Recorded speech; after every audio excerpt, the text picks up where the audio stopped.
সম্প্রতি একটি টক শোতে আমরা দেখলাম যে জামায়াতে ইসলামীর শ্রমিক কল্যাণ ফেডারেশনের কেন্দ্রীয় সহসভাপতি কবির আহমেদ তিনি বলেছেন যে জামায়াত ক্ষমতায় গেলে নারীরা শুধু নারীদের সামনে নাচবে এবং পর্দার সাথে তারা নারীদের সামনে নাচতে পারবে। এর আগে আপনার নিশ্চয়ই মনে আছে যে আরেকটি বক্তব্য নিয়েও অনেক আলোচনা হয়েছিল যে প্রাথমিক বিদ্যালয়ে নৃত্য এবং সঙ্গীতের শিক্ষক বাদ দিয়ে ধর্মীয় শিক্ষক নিয়োগের আহ্বান এসেছিল তাদের দলের কাছ থেকে।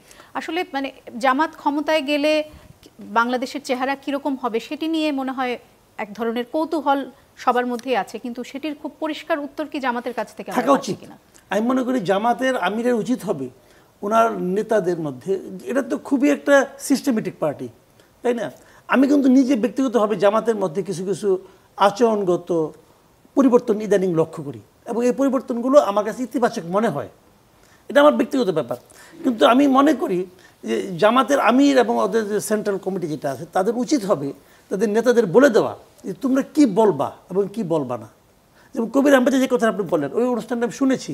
কবির আহমেদ কিন্তু স্পষ্ট করে বলেছেন যদি জামাত ক্ষমতায় যায় তাহলে তারা অবশ্যই শরিয়া আইন কায়েম করবেন বলেছেন। আবার দেখেন কয়েকদিন আগে বাংলাদেশে ওই যে জেপি ইউনিভার্সিটির এক টিচার সি রাধা দত্ত বাংলাদেশে আসছিলেন।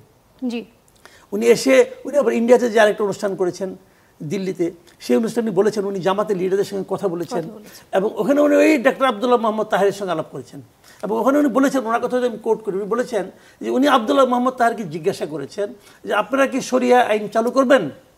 তখন আব্দুল্লাহ মোহাম্মদ তাহের ওনাকে পাল্টা প্রশ্ন করেছেন, আমরা কি কখনো বলেছি আমরা শরিয়া আইন চালু করব? তাহলে এটা পাল্টা প্রশ্ন, কিন্তু উত্তর দিলেন না, উনি পাল্টা প্রশ্ন করলেন।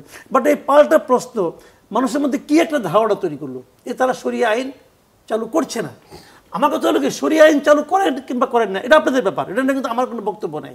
শরিয়া আইন ভালো আমাদের এখানে অ্যাপ্লিকেবল কিনা এটা নিয়ে আমার কোনো বক্তব্য নাই। আমার বক্তব্য হলো যে দুইজন নেতা দুই কথা কেন বলবেন? তাহলে কি সেন্ট্রালি কোনো মানে তাদের কোনো দেওয়া হয় না, নির্দেশনা দেওয়া হয় নাই যে তোমরা কি করবা, কি বলবা, কি করবা না, এগুলি বলা হয় নাই? একটা পলিটিক্যাল পার্টি, অন্তত জামায়াতে ইসলামের মতো একটা পলিটিক্যাল পার্টি যারা নাকি একটা নিয়ম নীতির মধ্যে চলে, এটা তবে আওয়ামী লীগ বিএনপি না, যা ইচ্ছা তা কই দিলাম, কই নিয়ে পরে আবার নির্জল মিথ্যা কথা বলে, আমি এটা বলি নাই, ভিডিও টিডিও আছে, ওনারা ভুল ব্যাখ্যা করছে। তো এগুলো তো বলা, এই পার্টি এটা বলবে কেন? আমি এই পার্টির কাছ থেকে আরও কিন্তু মানে সেন্সিবল কথাবার্তা আশা করি যে ওনারা সিদ্ধান্ত নেন ওনারা কোনটা বলবেন, শরিয়া আইন চালু করবেন নাকি করবেন না। আর ভোটের জন্য শরিয়া আইনের কথা বলবেন না, পরে করবেন, এটা হতে পারে। এটা একটা প্রতারণামূলক টেকনিক হলেও হতে পারে, অসুবিধা কি আছে?